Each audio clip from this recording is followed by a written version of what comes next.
का छिलका खिला रही थी ना, उसमें कोई नियम नहीं था, कोई दिखावा नहीं था। तो प्रेम में कोई नियम नहीं होता है। भगवान कितने भक्त वत्सल हैं कि केले के छिलके को भी मीठा बता रहे हैं। विदुर विदुरानी के ऊपर भगवान ने बहुत बड़ी कृपा की। भगवान दोनों के ऊपर कृपा करके चले गए। विदुर जी महाराज भी भगवान की पीड़ा को सहन नहीं कर पाए, तो तीर्थाटन करने के लिए तीर्थों में निकल पड़े। अब इधर कुछ समय बीता ही था कि भगवान अपनी लीलाओं का संवरण करके अपने परम धाम को चले गए। उद्धव जी से बोले कि जब मेरा भक्त विदुर तुम्हें मिलेगा तब उससे कहना कि मैं उसे बहुत याद करता हूँ, मैं उससे बहुत प्रेम करता हूँ। यह कहकर भगवान अपने धाम को चले गए। उद्धव जी भगवान की चरण पादुका को अपने सिर पर रख करके वृंदावन की तरफ आ रहे हैं, यमुना जी की तरफ। और उधर विदुर जी महाराज सभी तीर्थों में भ्रमण करते हुए यमुना जी के तट पर आए। अब दोनों भक्त एक दूसरे से मिले। जब दो भक्त आपस में मिलते हैं ना, तो भगवान की ही चर्चा करते हैं। दोनों ने एक दूसरे को प्रणाम किया। विदुर जी ने कहा, उस महाभारत का क्या हुआ जो हम छोड़ के चले आए थे? भगवान कैसे हैं? सभी ठीक तो है ना? जैसे ही भगवान के बारे में पूछा, तब उद्धव जी के नेत्रों से अश्रु झरझर गिरने लगे। उद्धव जी बोले कि वो महाभारत तो कब का संपन्न हो गया, पांडव विजयी भी हुए और भगवान भी अपनी लीला का संवरण करके अपने धाम को चले गए। अब जैसे ही विदुर जी ने सुना, फूट फूट कर रोने लगे कि मैं भगवान के उस अंतिम दर्शन से वंचित रह गया। भगवान का जो अंतिम उपदेश था मैं उसे नहीं सुन पाया। तो भगवान ने तुम्हें वो ज्ञान जरूर दिया होगा, मुझे बताओ ना, तुम कितने भाग्यशाली हो कि भगवान ने तुम्हें अपना मित्र बनाया। उद्धव जी कहते हैं, भाग्यशाली मैं नहीं, भाग्यशाली तो तुम हो जिसे भगवान स्वयं याद करते हैं। विदुर, भगवान ने जो मुझे ज्ञान दिया है, मैं वो ज्ञान तुम्हें तो नहीं दे पाऊंगा, वो उपदेश तुम्हें नहीं बता सकता, क्योंकि मैं सुनाने की स्थिति में नहीं हूँ। भगवान के जाने का मुझे बहुत शौक है, इसलिए मैं सुना नहीं पाऊंगा। लेकिन मेरे साथ उस उपदेश को मैत्रेय मुनि ने भी बैठ करके सुना था। तो तुम जाओ हरिद्वार में गंगा जी के किनारे, वहां पर मैत्रेय मुनि तुम्हें बताएंगे। यह कहकर उद्धव जी महाराज भगवान की चरण पादुका को अपने सिर पर रख करके बद्रीनाथ की ओर चले गए, जहाँ भगवान ने उनको जाने के लिए कहा था। विदुर जी महाराज सीधा आए हरिद्वार। गंगा जी के तट पर मैत्रेय मुनि से भेंट हुई। मैत्रेय मुनि ने स्वागत किया। आइए विदुर जी महाराज, हम आपकी ही प्रतीक्षा कर रहे थे।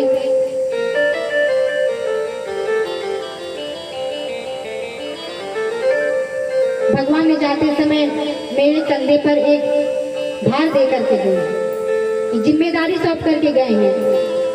आप आ गए हैं तो मैं जल्दी ही उस जिम्मेदारी से मुक्त हो जाऊंगा। अब विदुर जी महाराज मैत्रेय मुनि से प्रश्न करते हैं कि भगवान ने सृष्टि का निर्माण कैसे किया, भगवान ने संसार को कैसे बनाया। तब विदुर जी महाराज कहते हैं, तब विदुर जी की बात को सुनकर के मैत्रेय मुनि कहते हैं कि सर्वप्रथम भगवान नारायण के नाभि से कमल उत्पन्न हुआ। कमल से ब्रह्मा जी प्रकट हुए। ब्रह्मा जी जब प्रकट हुए तब उन्होंने तप किया। तप करने के बाद भगवान प्रकट हुए। भगवान ने उन्हें दिव्य ज्ञान दिया, तो उसी ज्ञान को आत्मसात करके ब्रह्मा जी ने सृष्टि करने का संकल्प लिया। संकल्प से उन्होंने 4 ऋषियों को प्रकट किया। सनत कुमार ऋषियों को, सनक, सनंदन, सनातन और सनत कुमार, सनकादिक ऋषि चारों जैसे प्रकट हुए। ब्रह्मा जी ने सभी से कहा कि तुम लोग लोग भी सृष्टि का विस्तार करो। चारों ने हाथ हिला दिया कि हम तो भगवान का भजन करेंगे, हम तो सृष्टि के झंझट में नहीं पड़ेंगे। अब भाई पुत्र पिता की आज्ञा ना माने तो पिता को क्रोध आ ही जाएगा। ब्रह्मा जी ने श्राप दे दिया कि जाओ तुम ऐसे 5 वर्ष के बने रहोगे। तब से सनकादिक जो है 5 वर्ष के ही बने रहते हैं। पूर्वी शाम अभी पूर्वजा, हमारे पूर्वजों के भी पूर्वज हैं, लेकिन ब्रह्मा जी के सबसे बड़े पुत्र हैं सनकादिक, लेकिन 5 वर्ष के बालक हमेशा बने रहते हैं। उनका जीवन क्या है? कथा मात्रैक जीवना, केवल भगवान की कथा सुनना। इसीलिए उन्हें कभी जरायुष्मान न बाधते, उन्हें कभी बुढ़ापा नहीं आता है।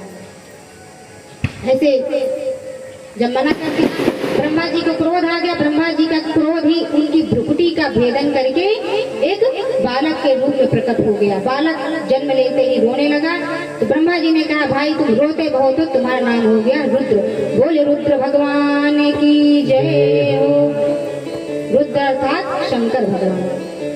शंकर भगवान ने कहा, पिताजी आज्ञा कीजिए। क्या आज्ञा है? तब ब्रह्मा जी ने कहा, इस समय तो बस एक ही काम है, सृष्टि का विस्तार करना है। करोगे? हाँ पिताजी अवश्य। तब भोले बाबा ने भूत प्रेत डाकिनी पिशाचिनी जितनी है सारे सृष्टि करना प्रारंभ कर दी। ब्रह्मा जी ने कहा, भैया बस करो बस करो, ऐसी खतरनाक सृष्टि हमको नहीं चाहिए, तुम तो जाकर के भगवान का भजन करो। भोले बाबा चले गए कैलाश पर्वत पर भगवान का भजन करने के लिए। अब भोले बाबा भजन में मस्त, इधर ब्रह्मा जी फिर सृष्टि में व्यस्त हो गए। फिर से चिंता हो गई सृष्टि का विस्तार कैसे करें। तो अब की बार अपने शरीर से के विभिन्न अंगों से 10 ऋषियों को प्रकट किया। मरीचि, अत्रि, अंगिरा, पुलस्त, पुलह, क्रतु, भृगु, वशिष्ठ, दक्ष और देवर्षि नारद, ये 10 ऋषियों को प्रकट किया। फिर भी जब शांति नहीं मिली तो बाड़ी से सरस्वती जी को प्रकट किया, छाया से करदम जी को प्रकट किया। फिर भी शांति नहीं मिली तो अब की बार पवित्र मन से अपने वाम अंग से एक कन्या को प्रकट किया और दक्षिणांग से एक पुरुष को प्रकट किया। ये कौन है? मनु और शतरूपा। मनु शतरूपा के द्वारा ये मानवीय सृष्टि प्रारंभ हुई। इसीलिए हम सब मनु की संतान कहलाते हैं, मानव कहलाते हैं, मनुष्य कहलाते हैं, क्योंकि हम मनु की संतान हैं। हमारे पूर्वज हैं मनु महाराज जी।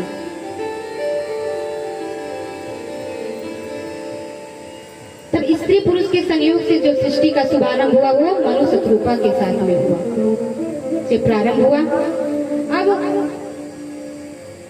ब्रह्मा जी ने आज्ञा दी कि सृष्टि का विस्तार करो। तब मनु महाराज ने कहा कि हम सृष्टि का विस्तार कैसे करें? पृथ्वी तो है ही नहीं, पृथ्वी तो जल में घसी हुई है, हिरण्याक्ष उसका हरण करके ले गया है। पृथ्वी नहीं है तो सृष्टि का विस्तार कैसे होगा? तब ब्रह्मा जी ने तुरंत भगवान का ध्यान किया। जैसे ही भगवान का ध्यान किया तो उनके नासिका रंध्र से अंगूठे के बराबर भगवान 12 प्रकट हुए। बोलिए 12 भगवान की जय हो।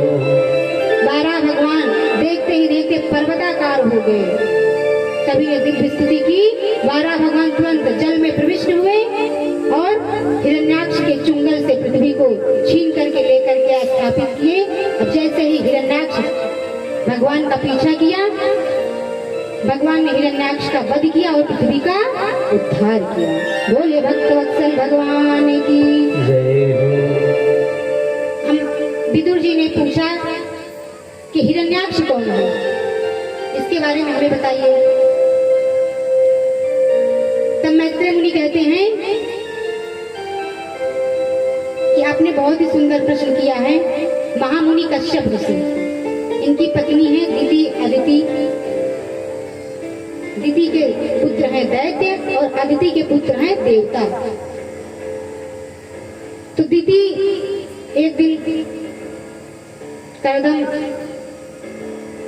एक दिन जो है कश्यप मुनि संध्या वंदन कर रहे थे शाम के समय। तो उस समय संध्या वेला में दिति के मन में काम उत्पन्न हो गया। तो पति से रति की याचना करने लगी, आकर के कर्दम जी से प्रार्थना करने लगी। तो कश्यप मुनि ने उन्होंने समझाया, देखो देवी ये संध्या बेला है और संध्या के समय जो है 4 काम निषेध है। 4 काम को भूल से भी संध्या में नहीं करना चाहिए। क्या क्या? आहारम, मैथुनम, निद्रा, स्वाध्याय च विशेषतः। ऐसा घोरतमा बेला घोराराम घोर दर्शना। ये संध्या काल का समय है, 4 काम भूल से भी नहीं करना चाहिए। आहारम अर्थात शाम को भोजन नहीं करना चाहिए। शाम को भोजन करेंगे तो स्वास्थ्य खराब होगा, पेट की बीमारी हो जाएगी। और शाम को जो स्त्री गर्भवती होती है उसे दुष्ट संतान पैदा होती है, इसलिए ये सब भी धर्म के शास्त्र के हिसाब से करना चाहिए। और निद्राम, जो शाम के समय सोता है गोधूली बेला में, उसके घर में दरिद्रा का वास होता है।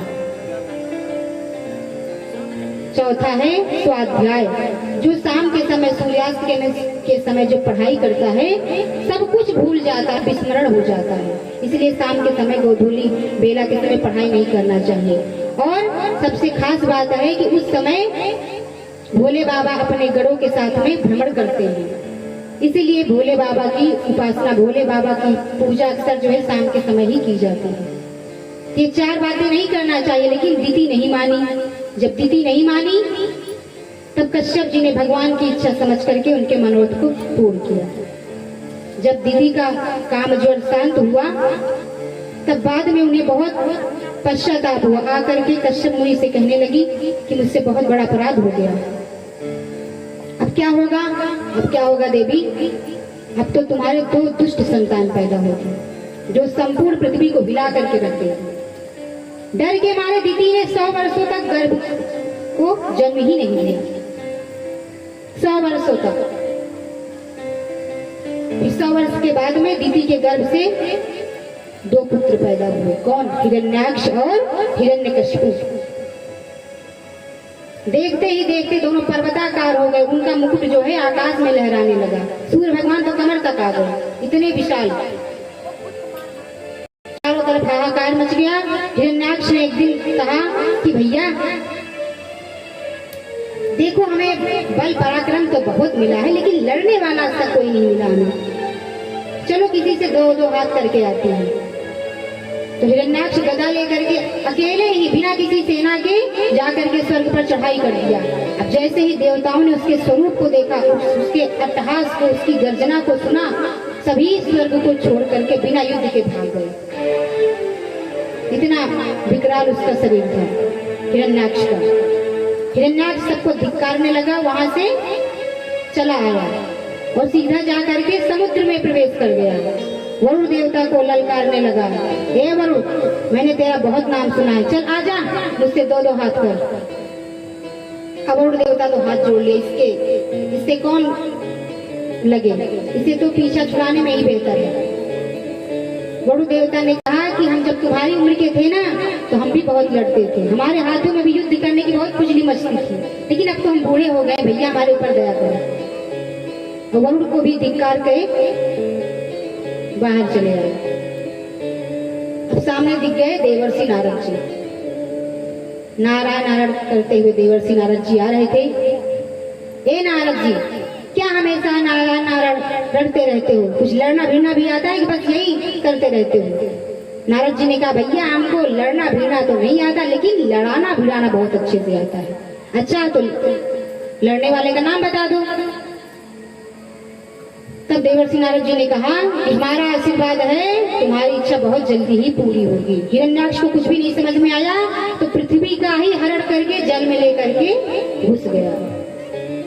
तब मनु महाराज ने जब ब्रह्मा जी से प्रार्थना की,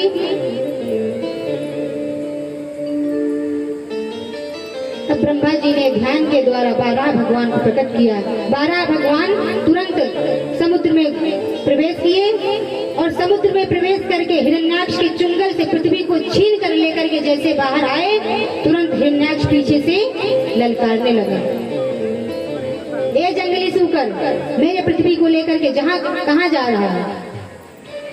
अब भगवान अभी कुछ नहीं बोल रहे। भगवान ने जब आकर के पहले पृथ्वी को जल के ऊपर स्थापित किया, तब हिरण्याक्ष के सामने गए। हिरण्याक्ष भी आकर के खड़ा हो गया। भगवान ने कहा कि तुम सत्य कह रहे हो क्या?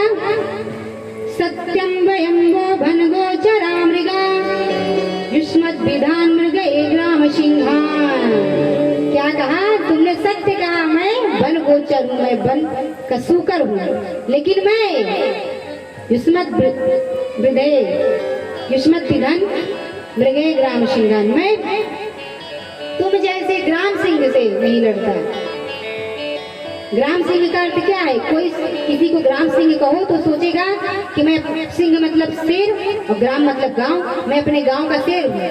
लेकिन ग्राम सिंह कहते हैं स्वान, कुत्ते को। तो मैं तुम जैसे कुत्ते के भौंकने से मुझे कोई फर्क नहीं पड़ता है। अब जैसे ही हिरण्याक्ष ने ये सुना, तुरंत लाल पीला हो गया, भगवान के ऊपर आक्रमण किया। भगवान भी बहुत देर तक उसके साथ खेलते रहे, जैसे एक पिता अपने पुत्र के साथ खेलता है। बहुत देर तक उसके साथ युद्ध खेलते रहे। जैसे सांझ काल का समय हुआ तो भगवान तुरंत उसके गाल पर एक तमाचे का प्रहार किया, तो करेड़ कर मूल्यहान याथा तो अष्टम मरुत्पत्ति। तुरंत वो रक्त का वमन करता हुआ आके बाहर निकल गई, धड़ाम से पृथ्वी पर गिर गया। हिरण्याक्ष का वध हो गया। बोले भक्तवत्सल भगवान की जय। हिरण्याक्ष का इस प्रकार से वध हुआ।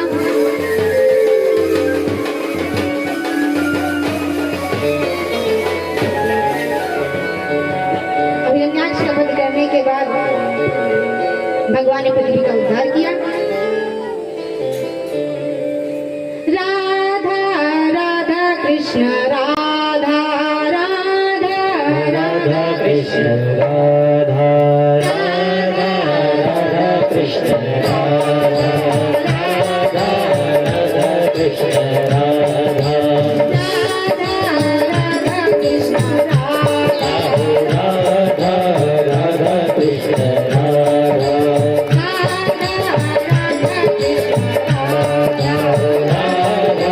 राधा कृष्ण राधा राधा कृष्ण राधा राधा कृष्ण राधा श्री राधा राधा कृष्ण राधा राधा राधा कृष्ण राधा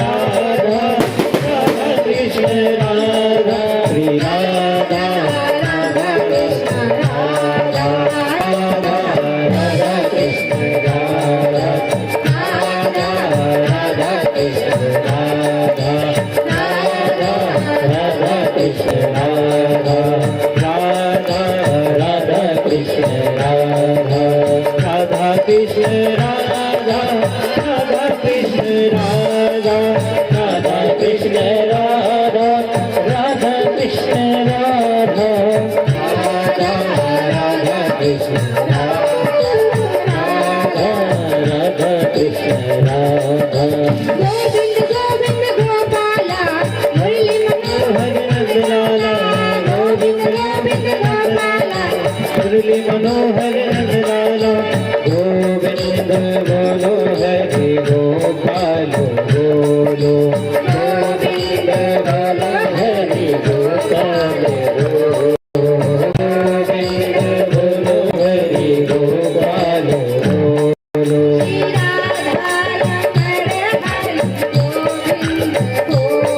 श्री राधा रमण हरि गोविंद बोलो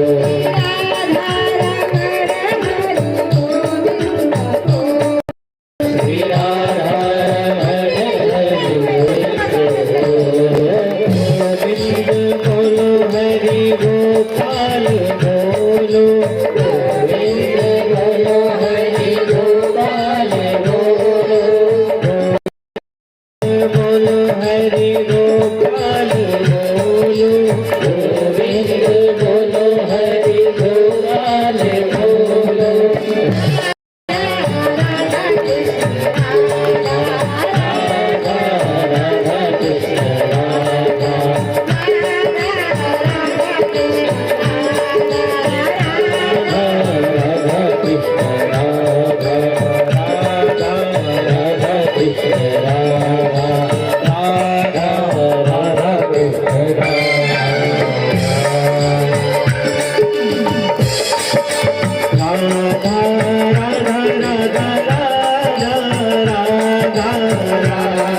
बोले वासुदेव भगवान की जय, भागवत महापुराण की जय। आप सभी का यहाँ पर स्वागत है। आप जिस कार्य के लिए जा रहे हैं, आप दोनों के ऊपर भगवान की कृपा हमेशा बनी रहे। आपका दाम्पत्य जीवन हमेशा सुखमय रहे। बहुत ही सौभाग्य की बात है कि आज जो है कथा को श्रवण करके जा रहे हैं। आप सभी के ऊपर भगवान की कृपा बनी रहे। इस प्रकार से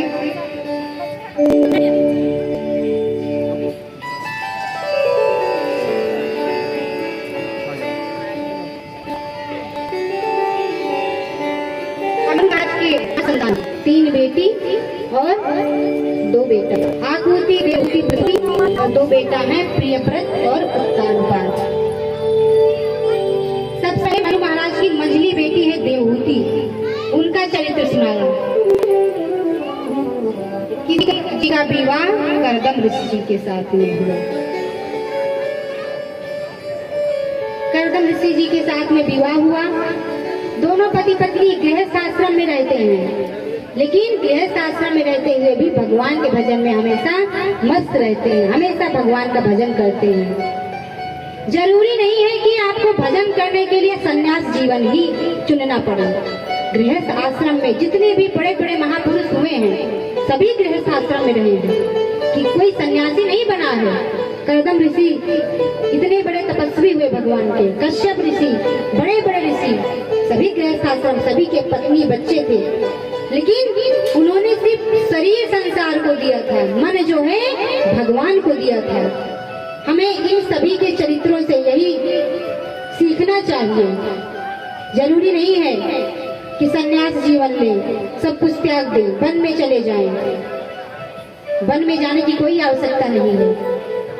घर में रहकर गृहस्थ आश्रम में पत्नी बच्चों के साथ में, बल्कि आप उनको भी भक्ति का मार्ग दिखाइए, उनको भी भगवान का भजन करना सिखाइए। सभी के अपना भी कल्याण करो और सभी का कल्याण करो। तो करदम ऋषि जी का विवाह देवहूति जी के साथ में हुआ। दोनों पति पत्नी गृहस्थ आश्रम में रहते हुए भी भगवान के भजन में हमेशा मस्त रहते हैं। जिस प्रकार माता पार्वती भोले बाबा की, शंकर जी की पूजा करती रहती हैं, हमेशा उनकी सेवा करती हैं, उसी प्रकार देवहूति मैया भी करदम जी की हमेशा सेवा करती रहती हैं। अब जैसे ही विवाह हुआ तो करदम मुनि समाधि में चले गए। विवाह होते ही समाधि में चले गए। अब देवहूति मैया बहुत देर तक कब तक ऐसे श्रृंगार करके बैठी रहती? दुल्हन बन करके आई थी, पूरा 16 श्रृंगार की हुई है। लेकिन सम्राट की बेटी है मनु महाराज की, विवाह किससे की है? करदम मुनि, जो वन में रहते हैं, कुटी में रहते हैं। आजकल कोई ऐसे विवाह करेगा? सभी चाहती हैं कि हम भी महल में जाएं, खुद भले चाहे जैसी रहे। लेकिन देवहूति मैया महलों में रहती हैं। जो विवाह किससे किया? करदम मुनि से किया। समाधि में चले गए करदम जी महाराज। देवहूति ने सोचा कि अब श्रृंगार तो पति के लिए ही किया जाता है, तो कब तक ऐसे सजी संवरी बैठी रहती? उन्होंने अपने पूरे श्रृंगार को उतार दिया। हजारों वर्ष तक करदम जी समाधि में ही रहे, समाधि के बाहर नहीं आए। तो देवहूति जी तब तक जो है उनका शरीर एकदम मलिन हो गया था, धूल से एकदम उनकी जटाएं, उनकी केस जटाओं में परिणित हो गई थी, जर्जरित काया हो गई थी, बूढ़ी हो गई थी। जब हजारों वर्षों के बाद करदम जी समाधि से बाहर आए तो उन्होंने देखा कि एक बूढ़ी स्त्री उनके सामने हाथ जोड़ करके बैठी है। करदम जी ने पूछा, देवी आप कौन है? अब देवहूति जो आश्चर्य में पड़ गई कि महाराज मैं आपकी पत्नी हूँ, धर्म पत्नी देवहूति, मनुपुत्री हूँ, आपकी दासी हूँ। जब आपके साथ मेरा विवाह हुआ, नई दुल्हन बन करके आई थी, नई नवेली, लेकिन अब तो मैं बूढ़ी हो गई हूँ, इसलिए आप मुझे नहीं पहचान पा रहे हैं। करदम जी प्रसन्न हो गए उनकी सेवा से। देवी, इस संसार में सभी को सबसे प्रिय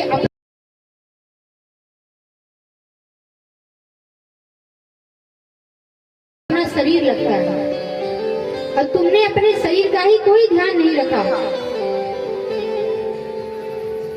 मेरी सेवा के आगे तुमने अपने शरीर का ध्यान नहीं दिया, शरीर को ही तुमने सुखा दिया। क्या चाहती हो मांगो। देवहूति मैया कह नहीं चाहिए, पति की सेवा करना तो धर्म है, आपने सब कुछ मिल गया। नहीं देवी तुम मांगो, तुम्हें क्या चाहिए? मैं बहुत प्रसन्न हूँ, मैं तुम्हें देना चाहता हूँ। जब इस प्रकार करदम हर बार कहने लगे तब देवहूति मैया कहती हैं, देखिए महाराज हम गृहस्थ आश्रम में हैं, तो गृहस्थ आश्रम की शोभा बिना संतान के पूरी नहीं होती, तो एक संतान तो हमारे होना ही चाहिए। करदम मुनि समझ गए, तुरंत उन्होंने अपने हाथ में जल लिया और अपने योग के द्वारा, अपने तपो बल के द्वारा एक विमान को प्रकट किया, कामत विमान को प्रकट किया। करदम मुनि ने कामेन गच्छति, जो कामना के अनुसार जहाँ कामना करो, जहाँ इच्छा करो, वही विमान उड़ के पहुंच जाए। मन की गति से चलने वाला, न डीजल न पेट्रोल, कोई खर्चा नहीं, ऐसा कामक विमान जो सभी रत्नों से जड़ित कामक विमान था। उसमें सभी प्रकार की वस्तुएं, जो आवश्यक वस्तुएं हैं सभी प्रकार की, उसमें उपवन, नदी, सरोवर सब कुछ था। ऐसा विमान था वो कामक विमान। आजकल जो वैज्ञानिक एक से एक वायुयान विमान तैयार कर रहे हैं, करदम मुनि ने तो कितने पहले ही कामक विमान बना के तैयार कर दिए, वो भी बिना डीजल पेट्रोल के चलने वाला, उसमें किसी प्रकार की कोई आवश्यकता नहीं, मन की गति से चलने वाला ऐसा कामक विमान। करदम जी ने कहा कि देवी इसमें बैठो। अब देवहूति मैया उसमें बैठने से हिचकिचाने लगी। क्यों? क्योंकि उनका शरीर बहुत मलिन है, तो इतना सुंदर विमान कैसे बैठ जाए, हिचकिचाने लगी। तो करदम ऋषि से समझ गए, तुरंत बोले कि देवी ये जो बिंदु सरोवर है इसमें जाकर के स्नान करें। उसमें से 1000 कन्याएं प्रकट हुई बिंदु सरोवर से। देवहूति जी का हाथ पकड़ के कन्याएं लेकर के गई। जैसे देवहूति मैया बिंदु सरोवर में प्रवेश की तो 16 साल की रूपवती नवयुवती की तरह प्रकट हो गई। सुंदर श्रृंगार करके एकदम बहुत सुंदर दिव्य स्वरूप उनका हो गया, 16 साल की स्त्री के जैसा। आकर के जैसे ही विमान में बैठी, विमान में करदम जी भी बैठ गए, विमान उड़ गए आकाश में। 100 वर्षों तक कामक विमान में विहार करते रहे करदम जी देवहूति के साथ में। 100 वर्ष एक मुहूर्त के बराबर कब बीत गया पता ही नहीं चला। राधे राधे।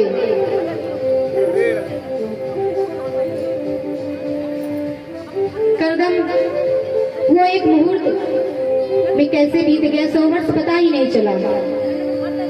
देखते ही देखते उनकी 9 संतान हो गई। कहाँ एक संतान की कामना थी, एक संतान हो जाए बस तो मैं वन में चला जाऊंगा। 9 संतान हो गई, 9 कन्याएं प्रकट हुई, बहुत सुंदर। अब कर्दम ऋषि जी बोले, देवी अब देखो तुम्हें संतान मिल गई, अब तो मैं जा रहा हूँ भगवान का भजन करने के लिए। तुरंत देवहूति मैया ने कहा कि महाराज अब कन्याएं तो हुई हैं, मैं आपको रोकना तो नहीं चाहती हूँ, लेकिन इनका विवाह कौन करेगा? और आपके जाने के बाद कन्याओं का जब विवाह भी हो जाएगा, वैसे तो कन्यादान माता पिता दोनों को करना चाहिए, तो आपके बिना मैं इनका विवाह कैसे करूंगी? और बेटियों के जाने के बाद, आपके जाने के बाद मुझे सहारा देने वाला कौन रहेगा? एक पुत्र की कामना है। जैसे पुत्र के बारे में कहा, तुरंत कर्दम जी को याद आ गया कि भगवान ने मुझसे कहा था कि मैं तुम्हारा पुत्र बन करके आऊंगा, इसी के लिए तो हमने विवाह किया है।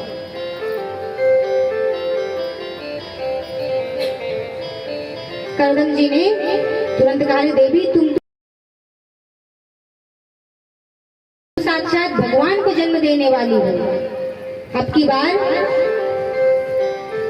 देवहूति मैया फिर से गर्भवती हुई। कर्दम जी वन में नहीं गए। बोले, जब हमारे यहाँ साक्षात भगवान आने वाले हैं, तुम वन में क्यों जाएं? तब समय आने पर देवहूति मैया के गर्भ से कपिल भगवान का प्राकट्य हुआ। बोलिए कपिल भगवान की जय। कपिल भगवान का जैसे जन्म हुआ तो ब्रह्मा जी के जो 10 पुत्र हुए थे, ब्रह्मा जी अपने 10 पुत्र में से 10वें पुत्र नारद जी को छोड़ करके 9 पुत्रों के साथ में आए कपिल भगवान का दर्शन करने के लिए। आकर के दिव्य स्तुति की, दर्शन किया। जैसे ही जाने लगे तो कर्दम ऋषि ने कहा कि महाराज आपके पास में 9 बेटा, हमारे पास में 9 बेटियां, बहुत अच्छा जोड़ा बन जाएगा। ना आपको बहू के लिए भटकना पड़ेगा, ना मुझे दामाद के लिए।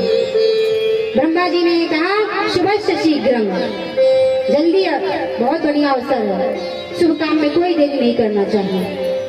तुरंत कर्दम जी की 9 बेटियों का विवाह ब्रह्मा जी के 9 ऋषि पुत्रों के साथ में हो गया। कला देवी का विवाह मरीचि से, अनुसुईया जी का विवाह अत्रि जी के साथ में, अरुंधति का विवाह वशिष्ठ जी के साथ में। ऐसे ऐसे सभी 9 देवियों का विवाह ब्रह्मा जी के 9 पुत्रों के साथ में हो गया। अब कर्दम मुनि बोले, देवी अब तो मैं नहीं रुकूंगा, अब तो मैं भगवान का भजन करने के लिए वन में जाऊंगा। कर्दम जी तुरंत जो है सब कुछ छोड़ करके, सब कुछ अनुकूलता होने पर भी कर्दम ऋषि वन की ओर भगवान का भजन करने के लिए चले गए। अब घर में आश्रम में कौन बचा? देवहूति मैया और कपिल भगवान। एक दिन देवहूति मैया कपिल भगवान के पास में गई, प्रणाम करने लगी। तब कपिल भगवान ने कहा, माँ आप ये क्या कर रही हैं? मैं आपका बेटा हूँ, आप मुझे प्रणाम कर रही हैं? कहती हैं, निर्विन्ना नितराम भूमन सदिन्द्रिय दर्शनात् येन संभाव्यमानेन प्रपन्नांधं तमः कि बेटा इस संसार में मैंने जितना सुख भोगा है, जितना सुख मुझे मिला है, संसार की कोई भी स्त्री इतने सुख की कल्पना भी नहीं कर सकती है। भोगना की तो बात ही छोड़, जितना सुख मैंने पाया है।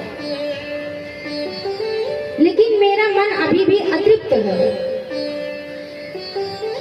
सब कुछ अनुकूलता होने पर भी अभी मैं अपने आप को अपूर्ण का अनुभव कर रही हूँ, अभी मैं पूर्णता का अनुभव नहीं कर रही हूँ।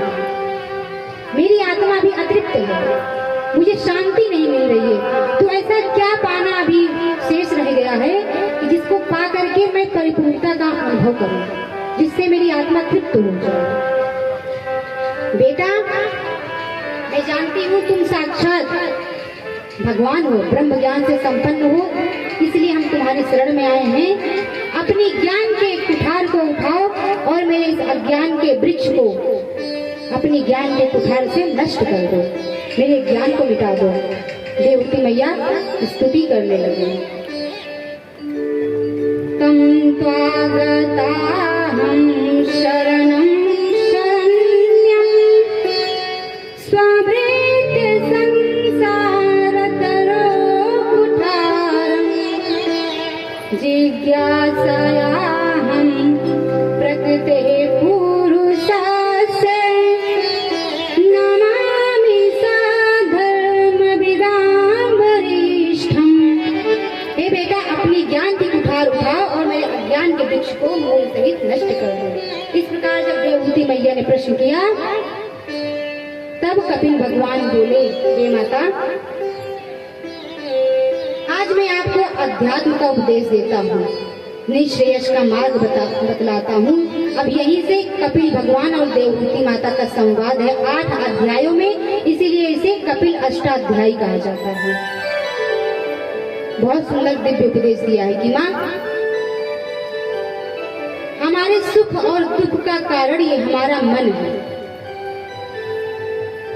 जब ये हमारा मन संसार में रमने लगता है तो ये बंधन का कारण बन जाता है, और जब हमारा यही मन संसार से मोड़ करके हम भगवान की तरफ जोड़ देते हैं तो यही मन हमारा मुक्ति का साधन बन जाता है। मन ही जो है बंधन और मुक्ति दोनों का कारण है। जिस प्रकार ताले में चाबी एक ही होती है, उसी चाबी से ताला बंद भी होता है और उसी चाबी से ताला खुलता भी है। चाबी को इधर घुमा दिया, ताला बंद, और उसी चाबी को उल्टा घुमा दिया तो ताला खुल गया। उसी प्रकार ये हमारा मन है। मन को संसार की तरफ लगा दिया तो हम बंधन में बन जाते हैं, और मन को भगवान की तरफ लगा दिया संसार से मोड़ करके तो हम मुक्त हो जाते हैं। तो बेटा, ये मन भगवान में लगे कैसे? क्योंकि मन की गति है अटपटी, झटपटे लखे न कोई। जब मन की खटपट मिटे तो चटपट दर्शन होय।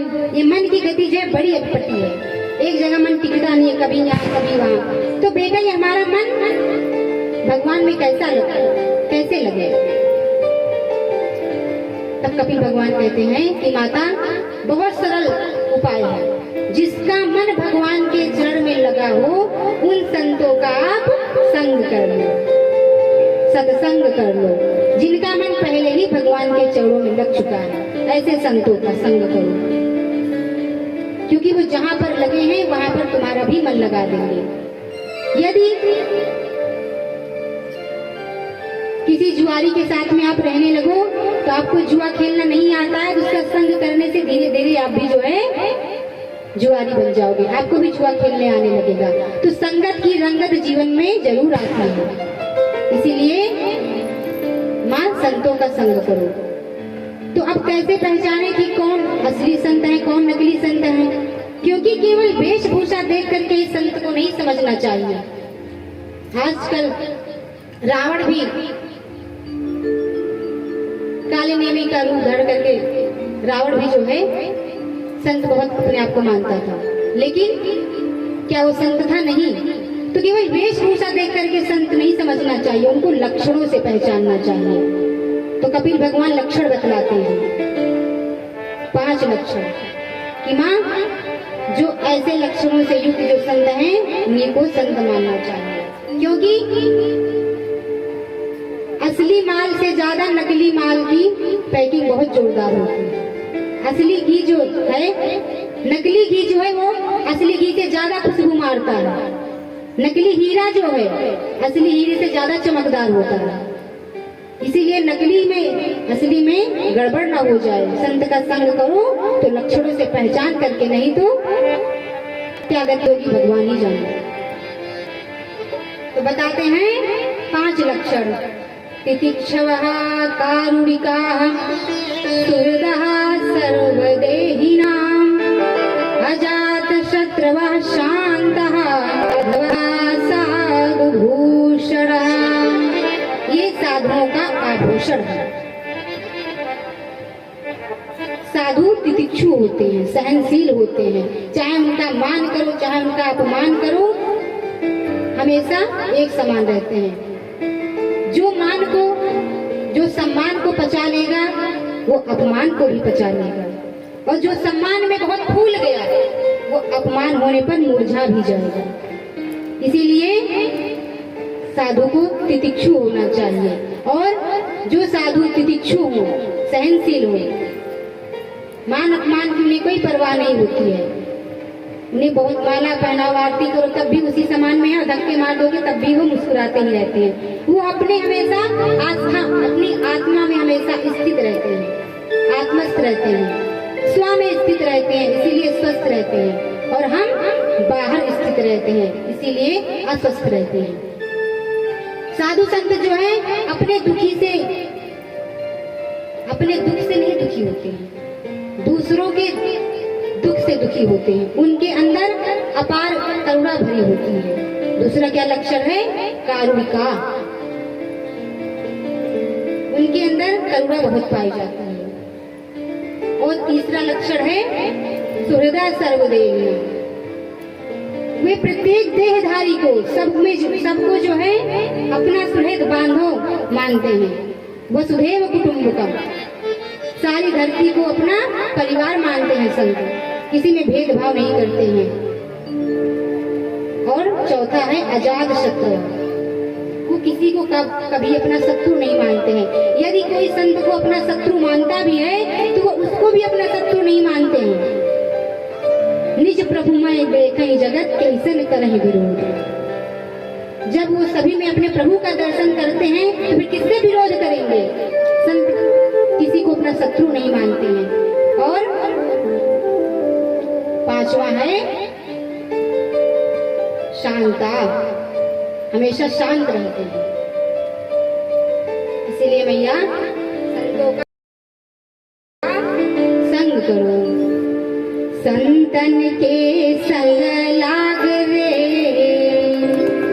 संतन के संग लाग रे, तेरी अच्छी बनेगी। संतन के संग लाग रे, तेरी अच्छी बनेगी। संतन के संग लाग रे, तेरी अच्छी बनेगी। संतन के संग लाग रे, तेरी अच्छी बनेगी। अच्छी बनेगी तेरी किस्मत जगेगी, अच्छी बनेगी तेरी किस्मत जगेगी।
संग करो, लेकिन वेशभूषा देख करके नहीं, उनको लक्षणों से पहचानो। जो ऐसे 5 लक्षणों से युक्त जो संत हैं वही असली संत हैं।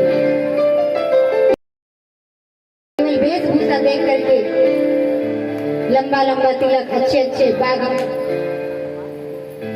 वस्त्र को देख करके उन्हें संत ना समझो, लक्षणों से पहचानो। इस प्रकार कहा, बहुत दिव्य उपदेश दिया देवहूति माँ को कपिल भगवान ने। देवहूति मैया जो है बहुत प्रसन्न हो गई, इतनी गदगद हो गई, प्रसन्न हो गई। बोली, बेटा तुमने मुझे जो उपदेश दिया उस उपदेश का मैंने एक ही सार निकाला। मैं धन्य हूँ जो तुम्हें मैंने अपने गर्भ में धारण किया। साक्षात भगवान के स्वरूप हो, तुम भगवान के अंश हो। मैं धन्य हो गई तुमको अपने गर्भ में धारण करके। तुम्हारे सभी उपदेशों का हमने सिर्फ एक ही सार निकाला है। क्या? अहो बतश्वपचोतो गरीयान् यज्जीवाग्रे वर्तते नाम तुभ्यम। कोई कितना भी बड़ा पतित हो, स्वपच हो, कोई कितना भी बड़ा पतित क्यों ना हो, पापी हो, लेकिन जिसका मन भगवान के चरणों में लग गया, जिसकी जिह्वा पर या जीवाग्रे, जिसकी जीवा के अग्रभाग पे भगवान का नाम प्रतिष्ठित हो गया, वह पतित होते हुए भी, स्वपच होते हुए भी, चांडाल होते हुए भी परम पावन हो गया, पवित्र हो गया। सभी उपदेशों का मैंने एक ही सार निकाला, अर्थात भगवान का नाम सभी पाप को धुलने का सामर्थ्य रखता है। कोई कितना भी बड़ा विद्वान ब्राह्मण ना हो, कोई कितना भी बड़ा शास्त्रज्ञ क्यों ना हो जाए, लेकिन यदि भगवान से विमुख है तो वो अपना कल्याण जब नहीं कर पाएगा तो दूसरों का कल्याण क्या करेगा। इसलिए हे बेटा, मैं तुम्हारे उपदेश को सुनकर के बहुत प्रसन्न हो गई। देवहूति मैया गदगद हो गई, उनका शरीर जो है सरिता में प्रवाहित हो गया, सरिता के रूप में परिणित हो गया, जल बन गया, सरिता बन गया, सिद्धदा नदी के रूप में उनका शरीर परिणित हो गया। कपिल भगवान अपनी माता के उस जल को अपने नेत्रों से लगाए और प्रणाम करके सीधा सागर की तरफ चले गए। सागर ने उत्ताल तरंगों से कपिल भगवान का स्वागत किया और अपने वहां पर रहने का स्थान दिया समुद्र के बीच में। आज भी मकर संक्रांति पर सागर थोड़ा कपिल भगवान के मंदिर से हट जाते हैं, तो कपिल भगवान का आज भी मकर संक्रांति के दिन दर्शन होता है। इसीलिए कहते हैं सारे तीर्थ बार बार, गंगा सागर एक बार। बोले कपिल भगवान की जय हो। इस प्रकार कपिल भगवान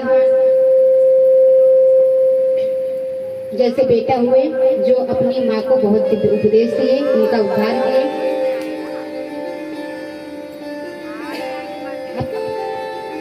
मैत्रेय मुनि कहते हैं विदुर जी से, मनोस्तु शतरूपायाम तिस्रा कन्याश्च जग्गिरे आकूति देवहूतिश्च प्रसूतिरिति विश्रुता। मनु कन्याओं का वर्णन करते हैं। देवहूति का प्रसंग तो सुना दिया। अब देवहूति की बेटी है सती अनुसुईया, उनका विवाह ब्रह्मा जी के पुत्र अत्रि जी के साथ हुआ।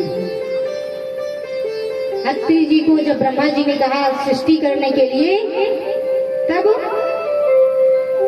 अत्रि जी ने कठोर तपस्या की, बहुत वर्षों तक, 100 वर्षों तक तपस्या की कठोर। फिर उसके बाद तपस्या भी किए तो क्या संकल्प लिए, जो इस संसार के मालिक हो वो भगवान मुझे अपने समान पुत्र प्रदान करे।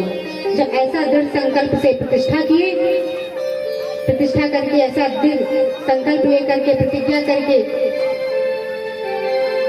तपस्या किए, तब तपस्या से प्रसन्न होकर के तीनों देवता ही प्रकट हो गए, ब्रह्मा विष्णु महेश।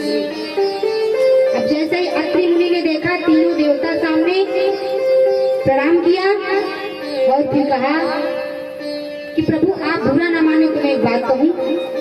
हाँ कहो। प्रभु हमने तो सिर्फ एक को ही बुलाया था, एक के लिए तपस्या की है, लेकिन मुझे तो यहाँ तीनों दिख रहे हैं आप, तो आप तीनों के आने का क्या कारण है। तब भगवान ने कहा कि वत्स हम तीनों देखने में अलग अलग हैं, पर वस्तुतः हम तीनों एक ही हैं। ब्रह्मा विष्णु महेश ये अलग नहीं है, ये तीनों एक ही हैं। वरम भूया, वर मांगो, क्या वरदान चाहते हैं। तब अत्रि मुनि ने कहा कि मुझे आपके जैसा ही बेटा चाहिए। तीनों ने एक ही स्वर में कहा तथास्तु। तीनों ने कहा, तो तीनों के अंश से ही, ब्रह्मा विष्णु महेश के अंश से ही अत्रि मुनि के यहाँ चंद्रमा दत्तात्रेय और दुर्वासा ऋषि जी प्रकट हुए। बोले भक्तवत्सल भगवान की जय। हम मैत्रेय मुनि से विदुर जी पूछते हैं कि ऐसा क्या कारण हुआ जो तीनों ऋषि प्रकट हुए, हमें विस्तार से बताइए। तब विदुर जी को मैत्रेय मुनि कथा श्रवण कराते हैं कि एक बार तीनों देवियां, माता पार्वती, माता लक्ष्मी और ब्रह्माणी, ब्रह्मा जी की पत्नी, तीनों देवियों को अहंकार हो गया कि मुझसे ज्यादा पतिव्रता कोई नहीं है संसार में, मुझसे ज्यादा सती कोई नहीं है। अब भगवान का नियम है कि अपने भक्त को अहंकार में नहीं देख पाते, अहंकार तोड़ देते हैं तुरंत।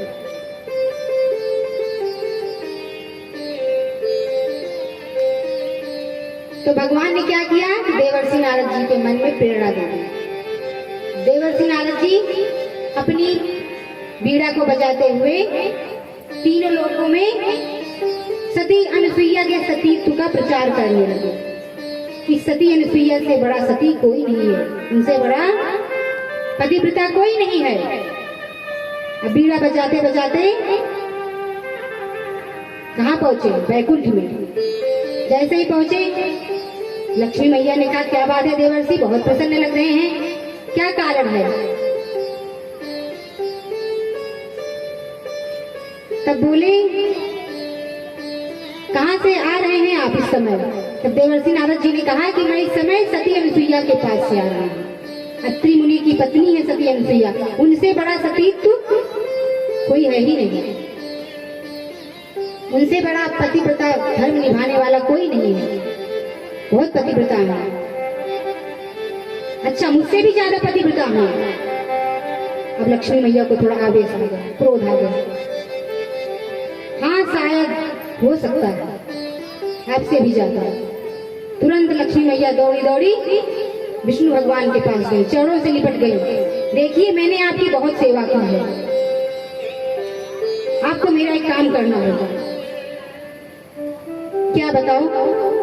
आपको कैसे भी करके सती अनसुईया का सतीत्व भंग करना होगा। अब भगवान मन में सोचने लगे, हंसने लगे, मुस्कुराने लगे कि देवी ये सामर्थ्य तो मुझ में भी नहीं है कि मैं सती अनसुईया का सतीत्व भंग कर सकूं, मुझ में भी ये सामर्थ्य नहीं है।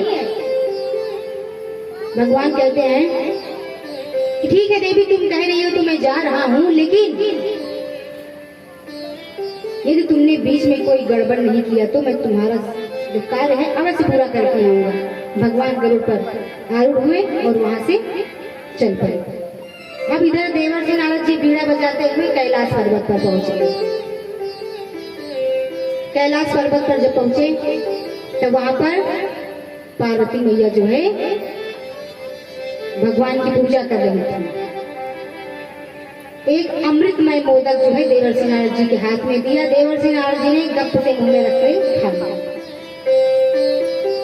खाने के बाद कहते हैं कि माता आप बुरा न मानो तो एक बात कहूं। हाँ कहिए देवर्षि। गुरुदेव, क्योंकि गुरु है ना पार्वती मैया के, देवर्षि नारद जी। जो स्वाद अनसुईया के लड्डू में है वो स्वाद इस आपके मोदक में नहीं है। ये कौन है? सती अनसुईया कौन है? आपको नहीं पता? अरे उनसे बड़ा पतिव्रत धर्म निभाने वाला तो कोई है ही नहीं, बहुत पतिव्रता है वो। अच्छा, मुझसे भी ज्यादा। अब देखिए देवी, हम ज्यादा कम तो नहीं जानते, लेकिन उनके सामने आपका सतीत्व, आपका जो पतिव्रत धर्म है ये फीका पड़ जाएगा। अच्छा, अब तो पार्वती जी को भी क्रोध आ गया, दौड़ी दौड़ी गई भोले बाबा के पास। देखिए स्वामी, आप हमेशा हमसे कहते हैं कि मैं सबसे बड़ी पतिव्रता हूँ, और लेकिन देवर्षि नारद कह रहे हैं कि सती अनसुईया सबसे बड़ी पतिव्रता है। तो बताइए कौन पतिव्रता है? भोले बाबा ने कहा कहाँ है देवर्षि, बुलाओ। अब जैसे देखी तो वहां से भोले बाबा के पास देवर्षि नारद कब के 9-2-11 हो चुके थे। कला का बीच होकर के यहाँ से चल पड़े, उनका काम खत्म। पार्वती जी ने कहा आप कुछ भी करके आपको जो है सती अनसुईया के सतीत्व को भंग करना ही होगा। भोले बाबा ने कहा कि ठीक है देवी, तुमने बीच में कोई गड़बड़ नहीं किया तो हम जरूर तुम्हारा कार्य पूरा करेंगे। नंदी पर सवार हुए और चल पड़े मंदाकिनी की तरफ। अब इधर देवर्षि नारद जी ब्रह्मलोक में पहुंच गए ब्रह्माणी के पास। उनसे भी यही कहा, ब्रह्माणी ने भी ब्रह्मा जी से कहा कि आपको सती अनुसुईया का सतीत्व भंग करना ही होगा। अब तीनों देवता आकर के मंदाकिनी के तट पर मिले। अत्रि मुनि के आश्रम के सामने। अब तीनों ने अपने अपने आने का कारण एक दूसरे से बताया। तीनों की एक ही समस्या कि सती अनुसुईया का सतीत्व भंग करना। अब तीनों ही साधु का वेश बना करके आए।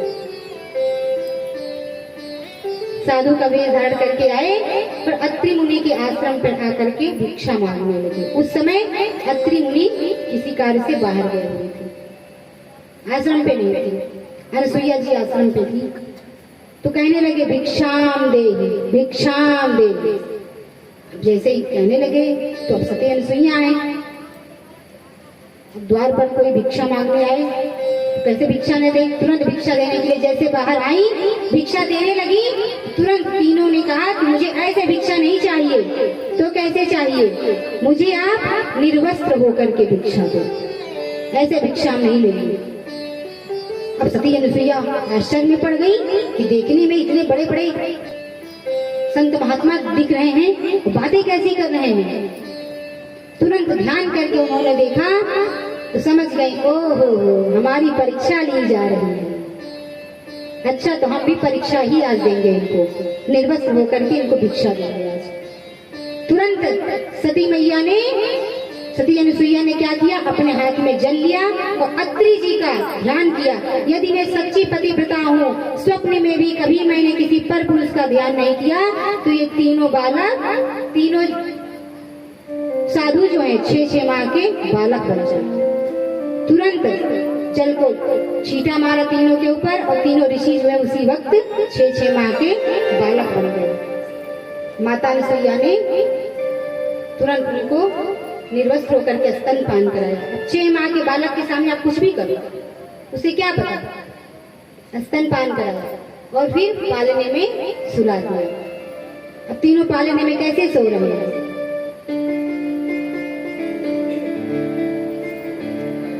माता अनुसुईया ने डाल दिया पालना, माता अनुसुईया ने डाल दिया पालना। 3 देव झूल रहे बन करके लालना, झूल रहे 3 देव बन करके लालना, झूल रहे 3 देव बन करके लालना। माता अनुसुईया ने डाल दिया पालना, माता अनुसुईया ने डाल दिया पालना, माता अनुसुईया ने डाल दिया पालना, माता अनुसुईया ने डाल दिया पालना। झूल रहे बन करके लालना, झूल रहे 3 देव बन करके लालना।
सारी चतुराई, भूल गए आज अपनी सारी चतुराई, भूल गए अपनी आज सारी चतुराई। मेरे घर आए मुझे देने पढ़ाई, भूल गए आज अपनी सारी चतुराई, भूल गए अपनी आज सारी चतुराई, भूल गए आज सारी चतुराई। भारत की देवियों से हुआ आज सामना, भारत की देवियों से हुआ आज सामना, भारत की देवियों से हुआ आज सामना, भारत की देवियों से हुआ आज सामना। भूल रहे बन गए लालना, तीर देव बन करके लालना, माता अनसुईया ने डाल दिया पालना, माता अनसुईया ने डाल दियो पालना, माता अनसुईया ने डाल दिया पालना, माता अनसुईया ने डाल दियो पालना।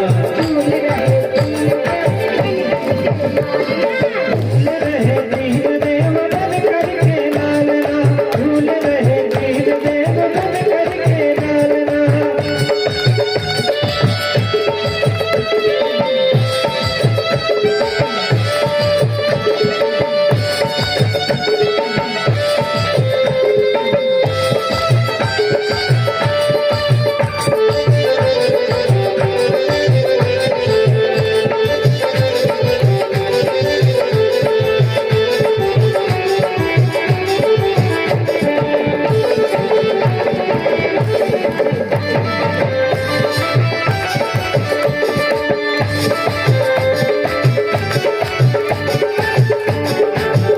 देखने में तीनों साधारण से बालक लग रहे हैं, बच्चे खेल रहे हैं, रो रहे हैं जैसे साधारण बालक करते हैं, लेकिन ये तीनों हैं कौन? कोई साधारण नहीं है। कौन है?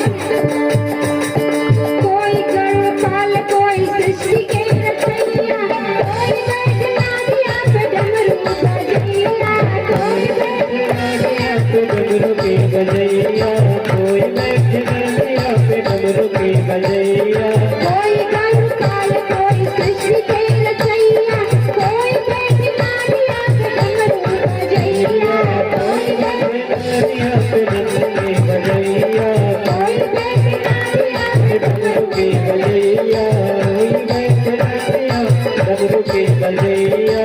ऐसे फंसे तीन देव पूछे कोई हाल ना, ऐसे फंसे तीन देव पूछ कोई हाल ना, ऐसे फंसे तीन देव पूछे कोई हाल ना, ऐसे करके तीन देव पूछ कोई हाल ना। भूल रहे तीन देव बन करके लालना, भूल रहे तीन देव बन करके लालना। माता अनसुईया ने डाल दियो पालना, माता अनसुईया ने डाल दियो पालना। भूल रहे तीन देव बन करके लालना, भूल रहे तीन देव बन करके लालना।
अत्रि मुनि आए, पूछे किसके बालक हैं, तो बोले आपके ही हैं। अत्रि मुनि तो सब समझ गए कि भगवान की इच्छा है।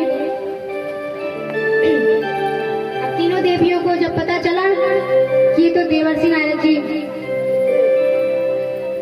की सारी करामात है, तब तुरंत देवर्षि नारद जी करामात समझ करके तीनों देवियां अपने अपने घर से बाहर निकली। देवर्षि नारद से पूछी कि अब हम मान गए कि सती अनुसुईया से बड़ा पतिव्रता धर्म निभाने वाला कोई नहीं है। सती अनुसुईया ही सबसे बड़ी पतिव्रता है। हमें हमारे पति कब कहाँ मिलेंगे बता दो। तब देवर्षि नारद जी कहते हैं, उंगली से इशारा करते हैं कि अत्रि मुनि की कुटिया में मिलेंगे, वहीं पर जाओ। अब तीनों देवी जो हैं अपना अपना वेश बदल करके आती हैं। एक दिन जैसे ही आई, दरवाजा खटखटाने लगी। सती अनुसुईया ने पूछा कौन? बोली हम आपकी बधुए हैं। अरे जब बहुए हैं तो अंदर आ जाओ, बाहर क्यों आवाज लगा रही हो? अब जैसे ही अंदर भीतर आई, वहीं पर रहने लगी। एक दिन चरण सेवा कर रही थी अनुसुईया का, तब उस समय चरण दबाते दबाते उनके नेत्रों से अश्रु गिर गए। जैसे ही नेत्रों से अश्रु गिरे तो अनुसुईया जी को दया आ गई। अनुसुईया जी ने पूछा क्या बात है? तब सभी कहती हैं माता मुझे क्षमा कर दो, मुझे मेरे पति को वापस दे दो, हम इनके बिना नहीं रह पाएंगे। तब सती अनुसुईया का हृदय पसीज गया। उन्होंने हाथ में जल लिया और संकल्प किया, तीनों के ऊपर छींटा मारा। तीनों ब्रह्मा विष्णु महेश अपने अपने स्वरूप में प्रकट हुए। तीनों ने कहा कि हम आपके सतीत्व से बहुत प्रसन्न हुए, मांगिए क्या वरदान चाहती हैं। कहती हैं यदि आप मुझे कुछ देना ही चाहते हो तो अपने जैसा ही बेटा दो। तब ब्रह्मा जी के अंश से चंद्रमा जी प्रकट हुए और विष्णु भगवान के अंश से दत्तात्रेय जी प्रकट हुए और शंकर भगवान के अंश से दुर्वासा ऋषि प्रकट हुए। तीनों पुत्र के रूप में प्रकट हुए। अब इस प्रकार तीनों देवताओं ने पूछा तीनों देवियों से, आप बताओ सबसे बड़ी सती कौन है? तीनों ने एक ही स्वर में कहा अनुसुईया, अनुसुईया, अनुसुईया। अनुसुईया से बड़ा कोई सती नहीं है, कोई पतिव्रता नहीं है।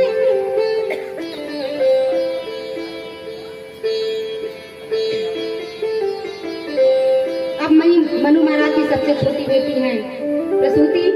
प्रसूति का विवाह दक्ष प्रजापति के साथ में हुआ। इनको 16 बेटियां हुई। 16 बेटियां हुई। 13 का विवाह इन्होंने धर्म के साथ में किया। धर्म की मूर्ति नामक पत्नी के गर्भ से नर नारायण भगवान प्रकट हुए। बोले नर नारायण भगवान की जय हो, जो बद्रीनाथ में तपस्या कर रहे हैं। एक बेटी का विवाह अग्निदेव के साथ में किया, स्वाहा का विवाह। दूसरी बेटी स्वधा का विवाह पितरों के साथ में किया। और जो सबसे छोटी बेटी है सती, इनका विवाह शंकर भगवान के साथ में किया। इनको कोई संतान नहीं हुई क्योंकि एक बार दक्ष ने भोले बाबा का अपमान कर दिया, तो सती ने अपने पिता के यज्ञ में ही जाकर के अपने शरीर का त्याग कर दिया। इसीलिए सती को कोई संतान नहीं हुई। बोले शंकर भगवान की जय हो। तब यही सती जी बाद में हिमालय की बेटी बनकर के प्रकट हुई पार्वती के रूप में। उनका विवाह फिर शंकर भगवान के साथ में हुआ। अब हम यहीं पर अपनी वाणी को विराम देते हैं। आगे की कथा हम कल श्रवण करेंगे। बेटियों का वंश हमने आज श्रवण किया। अब कल मनु महाराज के बेटों का वंश श्रवण करेंगे। 2 पुत्र हैं मनु महाराज के, प्रियव्रत उत्तानपाद। दोनों के वंश के बारे में कल हम श्रवण करेंगे। अपनी वाणी को यहीं पर श्री अंतर्यामी हनुमान जी महाराज के चरणों में समर्पित करते हैं। तब तक के लिए सबको राधे राधे। बोले भागवत भगवान की जय हो। हरि जय श्री राधे।